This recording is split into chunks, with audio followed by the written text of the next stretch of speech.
selamat siang semua. Pertama, saya perkenalkan diri, nama saya Pietro dan dengan teman saya Fatir membahas tentang perseteruan antara Minhyejin dengan Hype. Nah, sebelum kita membahas hal itu, saya mengundang teman saya Fatir di acara podcast ini. Ya, sebelumnya Fatir, kamu perkenalkan diri kamu. Jadi, halo semuanya, nama saya Fatih dan saya adalah tamu untuk pembahasan podcast yaitu perseteruan antara Minhyejin dan Hype. Nah, sebelum itu saya akan memberitahu kalian kenapa saya memilih Fatir. Nah, karena Fatir ini mengerti tentang yang ada di Korea dan seperti di K-pop itu dan lain-lain lah. Pertama kita akan membahas tentang awal mula konflik kasus ini. Kasus ini dipublikasikan ketika Hype mulai menyelidik Adore dan CEO-nya Minhyejin pada Senin 22 April 2024 atas tuduhan berusaha menantang kendali Hype atau memisahkan Adore dari perusahaan induk. Hype mengatakan pada Selasa 23 April 2024 bahwa dokumen ditemukan dalam audit internal Adore yang tampaknya membuktikan Minhyejin dan eksekutif lainnya berusaha melepaskan diri dari label utama. Oke, saya akan memberikan pertanyaan kepada Fatir. Nah, menurut kamu, kenapa Adore ingin pisah dari Hype? Oke, jadi dari kasus yang saya tahu, Minhyejin itu sebenarnya kan baru-baru ini kan Hype merilis grup yang bernama Island. Nah, mereka debut dengan lagu berjudul Magnetic. Nah, menurut Minhyejin, dia itu marah soalnya konsepnya itu mirip sama grup yang dia buat yaitu New Jeans.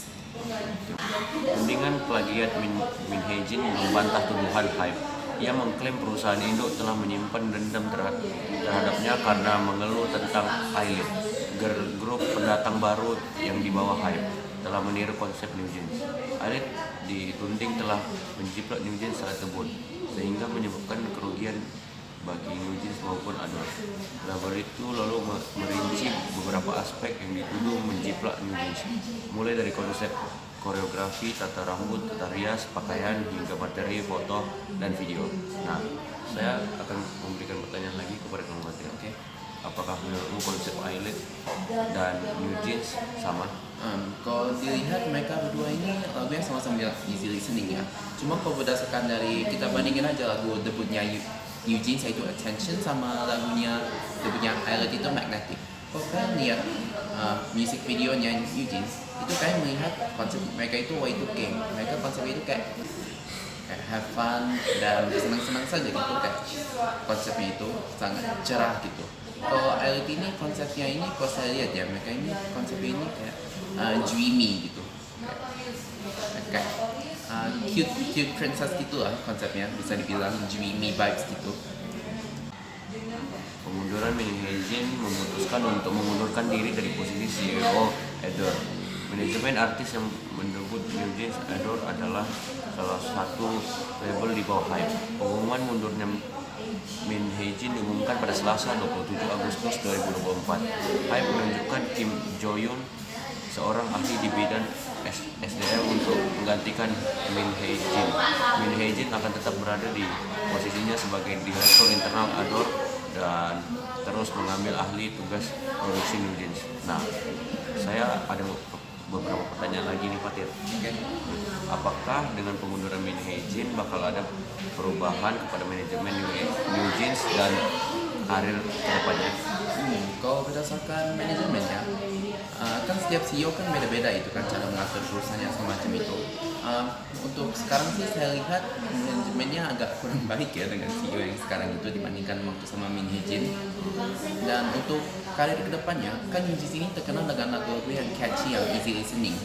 Dan Minhyejin itu masih bekerja di Adore kan sebagai produser untuk New Jeans, jadi dia masih kayak menentukan konsep New Jeans untuk lagu-lagunya gitu.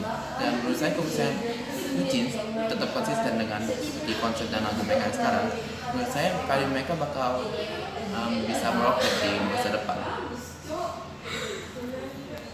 Dampak pada pengunduran Minhyejin ke New Jeans.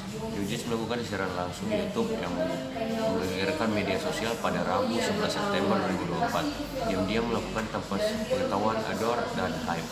New Jeans mengutarakan keresahan mereka di bawah manajer baru Adore tanpa CEO Min Hee-jin.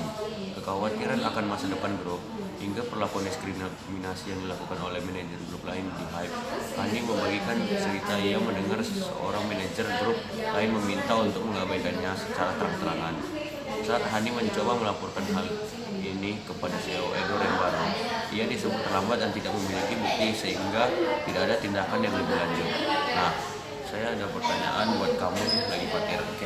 Apakah menurutmu Live New Jeans ini bakal membuat perubahan apapun? Oke. Jadi seperti yang pertanyaan sebelumnya kan saya bilang untuk terms of management dengan si member sekarang sih agak kurang lah ya. Dan ini salah satu buktinya saat Hani melaporkan itu mereka tidak menindaki untuk melindungi artis mereka. Jadi dengan live ini mungkin bisa menyadarkan manajemen mereka untuk lebih berubah karena supaya member bisa berlanjut lagi dengan karirnya. Mereka kayak bisa dibilang mental mereka itu harus kayak sehat gitu kan ya. Dan jadi kalau mereka terus diginikan tanpa perlindungan apapun, gimana mereka bakal berlanjut? Kalau nggak dilindungi gini kan mental mereka nanti bisa anjlok gitu. Dan nah jadi dengan live ini semoga manajemennya bisa sadar dan melakukan pelindungan atas artisnya lebih baik lagi.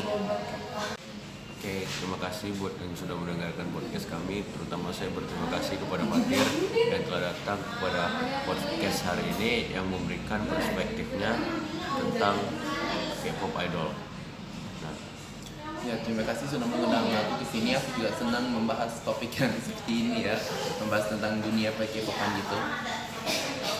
kalau gitu kita bertemu di lain waktu ya. Ya, bye. Yo.